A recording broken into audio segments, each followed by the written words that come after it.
I knew something was wrong the moment I saw the car pull up in front of my house. Wait. It wasn't just any Since car. when do It looked like police a handle police HOA vehicle. rules? Clean, marked, lights on This top. doesn't look The right. kind that instantly makes your stomach drop even when you know you've done nothing wrong. Mason needing it to wait. Two men stepped out. Dark uniforms, badges, You really serious set faces. this up, didn't you? And they were walking straight toward my front door. Yeah. At first, I thought maybe something had happened in the That's neighborhood. Marina. Maybe they were asking questions. Maybe it had nothing to do you with really me. set this up, didn't you? But the way they looked at my house told a different story. Yeah. They weren't here to ask. They were here for me. I opened the door slowly, keeping my voice calm. One of them immediately started speaking, saying there had been a complaint filed against me. Something about property violations and non-compliance with community regulations. That didn't make sense. Police don't handle HOA violations like that. Not like this. Still, I didn't argue. I listened. Because something felt off. Their tone was too aggressive, too confident, like they expected me to panic. And that's when I noticed it. The badge. It looked real, but not quite right. Small details were off. The placement, the finish, the way it reflected light. And then I looked at the car again. From a distance, it looked official. Up close, it didn't. No department name I recognized. No proper identification number on the side. Just something that looked like it was trying too hard to be convincing. That's when the situation shifted in my mind. This wasn't normal.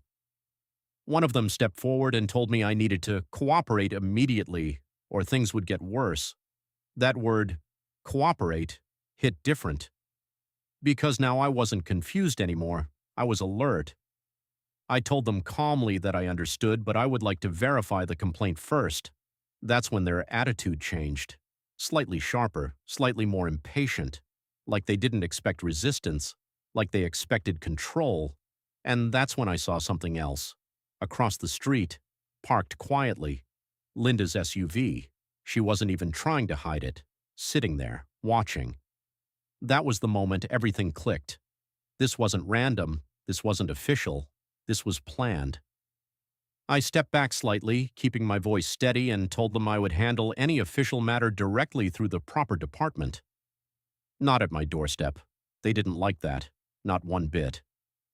One of them tried to push again, raising his voice slightly, saying this was already escalated, saying I didn't have a choice, but I did, because now I understood what was happening. So instead of arguing, I did something simple. I pulled out my phone and started recording. That changed everything. Their confidence dropped, just a little. Enough for me to see it. Enough to confirm it. They weren't expecting that. Within seconds, their tone shifted. Less aggressive, more controlled. Like they suddenly remembered they were being watched. And that told me everything I needed to know. Real officers don't react like that. They don't get uncomfortable when you record. They don't hesitate when you ask for identification. But these guys did. After a few more seconds of awkward silence, they stepped back, said they would follow up later, and walked back to their car. No paperwork, no official notice, nothing. They drove off, and just like that, it was over. But not really. Because I stood there for a few seconds, phone still in my hand, watching that car disappear, and then I slowly turned my head, straight toward Linda's SUV. She looked away immediately. Too late, because now I knew. The HOA didn't just cross a line, they tried to fake authority, and that changes everything. I walked back inside, replaying the recording again and again, every word, every detail, every mistake they made. Because this wasn't just intimidation anymore. This was something bigger, something serious. And if they thought I was going to ignore it, they had no idea what they just started. I didn't call anyone right away. I didn't panic. And I definitely didn't confront the HOA after what just happened. Because at that point, reacting emotionally would have been the biggest mistake I could make. Police. Instead, I stayed quiet. I need you to see this. But not the kind of quiet they were expecting. The kind of quiet where you start paying attention to everything. I sat down and watched the recording again. Every second of it, their voices, their body language, the way they avoided direct answers. the way their confidence dropped the moment I started filming. And the more I watched, the clearer it became.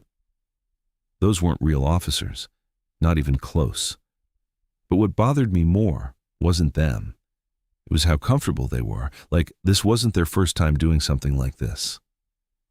Later that evening, I stepped outside again, calm, casual, like nothing had happened. But I was watching everything now, and just like I expected. Linda was outside, talking to someone on the phone, pacing, nervous. That was new, because before this, she was always confident, always loud, always in control. But now, something had shifted. I didn't say anything.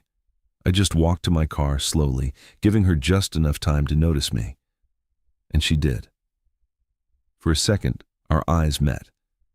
And in that moment, I saw it. Not confidence, not authority, but concern. She knew. She knew I had seen through it. The next morning, things escalated again. Another notice showed up on my door. But this time, it was different. No official letterhead, no proper documentation, just a printed page with vague threats about legal consequences and law enforcement involvement. That was their mistake, because now they were doubling down, trying to make it look real, without actually being real. I took the paper inside and placed it next to my phone, next to the recording, and that's when the full picture started forming. Fake officers, fake notice, real HOA involvement. This wasn't just intimidation anymore. This was coordination. That afternoon, I made a quiet decision. I got in my car and drove straight into town. No calls, no warnings, just action. I walked into the local police department, calm, controlled, and with everything I had. The video, the notice, the timeline. At first, the officer at the desk listened quietly. No reaction, just focused. But the moment the video started playing, everything changed. His expression shifted instantly, from neutral to serious. He called someone else over, then another. Within minutes, I wasn't explaining anymore. They were asking questions, specific ones, about the car, about the uniforms, about the exact time they showed up. And that's when I knew. This was bigger than I thought. One of the officers looked at me and said something I won't forget. He said, "Those are not ours." Simple, direct, but heavy, because that confirmed everything. This wasn't just fake, it was illegal, and now it was official. I left the station without making a scene. No drama, no noise. Because I didn't need to. They already had what they needed. And more importantly, the HOA had no idea what was coming next. When I got back home, the neighborhood looked the same. Quiet, normal, like nothing had changed. But I knew better. Because now the situation wasn't in their control anymore. It had moved beyond them. And the scariest part for them, they didn't even realize it yet. I walked inside, placed my keys down, and looked out the window toward the street where that fake police car had parked. They thought they could scare me. They thought I'd back down. But what they actually did was turn a small problem into something they won't be able to walk away from. I didn't have to do anything after that. Now it's real. I didn't call the HOA. I didn't send emails. I didn't warn anyone. Because the moment I walked out of that police station, it was already in motion. You're not in And they had no control idea. anymore. The next morning started like any other. Quiet street, normal routine, nothing unusual on the surface. But around midday, everything changed. A real police vehicle pulled into the neighborhood. Not one, two. Marked. Official. No confusion this time. They didn't stop at my house first. They went straight toward the HOA office area. And that's when people started noticing. Neighbors stepping outside, looking around, whispering, trying to understand what was happening. I stayed inside for a moment, just watching, because I knew exactly why they were here. A few minutes later, one of the officers knocked on my door. Calm, professional, completely different from what I had seen before. I opened the door, and this time, there was no confusion. He introduced himself properly, showed real identification, clear, verifiable. That alone said everything. He asked me to confirm a few details.